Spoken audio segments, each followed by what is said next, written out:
Hello दोस्तों, आज हम पढ़ने जा रहे हैं आर्टिकल्स। तो जैसा कि आपको अच्छे से पता है, आर्टिकल्स दो टाइप के होते हैं, डेफिनेट आर्टिकल और इनडेफिनेट आर्टिकल। डेफिनेट आर्टिकल कौन सा होता है, जिसे दी या द कहते हैं, और इनडेफिनेट आर्टिकल होता है जिसे हम ए या एन पढ़ते हैं।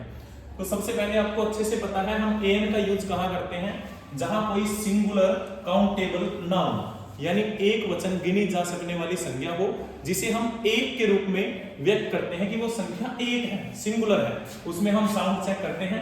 अगर वाउल साउंड यानी कि स्वर की आवाज आती है ए, ई, इस टाइप के ऊ, तो हम एन का यूज करेंगे। और अगर कॉन्सोनेंट साउंड आती है यानी व्यंजन की आवाज आती है तो ए का यूज करते हैं। और कोई भी अगर वस्तु स्पेसिफिक यानी उसको स्पेशल बना दिया जाए तो हम दी का यूज करते हैं। ये तो आप सभी जानते हैं, लेकिन कुछ बच्चे आर्टिकल्स को इतना इजी समझ लेते हैं कि इसमें भी अपने मार्क्स कटवा देते हैं। आज हम कुछ एक एग्जांपल करने जा रहे हैं। जैसे देखिए, इन एग्जांपल से समझिए कि आर्टिकल इतने आसान भी नहीं है जितना हमें लगते हैं। He pulled Ram with ear, उसने राम को कान पकड़ के खींच लिया। अब कान यहाँ सिंगुलर है तो इसलिए बच्चे गलती करते हैं, ए एन का यूज कर देते हैं, लेकिन पार्ट्स ऑफ बॉडी के साथ हमेशा दी का यूज किया जाता है, इसलिए यहाँ द आएगा क्योंकि ये पार्ट्स ऑफ बॉडी है, ईयर। फिर हम जाते हैं, faster you run earlier you reach. Faster means कौन सी degree, comparative degree. Comparative degree के साथ हमेशा यूज किया जाता है दी का। The faster you run the earlier you reach. He is playing flute, वो फ्लूट बजा रहा है। दिखने में लग रहा है कि यह सिंगुलर है, लेकिन यहाँ सिंगुलर का यूज नहीं होगा।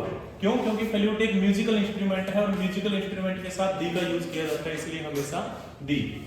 Singing is not my hobby, singing मेरी आदत नहीं है। सिंगिंग क्या है? एक्टिविटी। किसी भी एक्टिविटी के साथ किसी भी आर्टिकल का यूज नहीं किया जाता, इसलिए no article. Ritu is most active girl in the class. Most क्या है आपकी? Superlative degree. सुपरलेटिव डिग्री के साथ हमेशा यूज किया जाएगा दी का। I have cold water.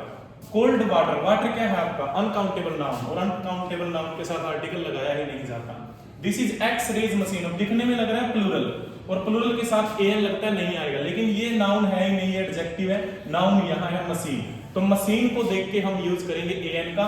और एक्स में साउंड आ रही है वाउल यानी स्वर की, इसलिए an X rays. I want to read book, मैं एक बुक पढ़ना चाहता हूँ, लेकिन कौन सी बुक? कोई भी जनरल बुक। जनरल है तो ए, और अगर यहाँ होता रामायण गीता तो दे का यूज करते हैं। Thank you.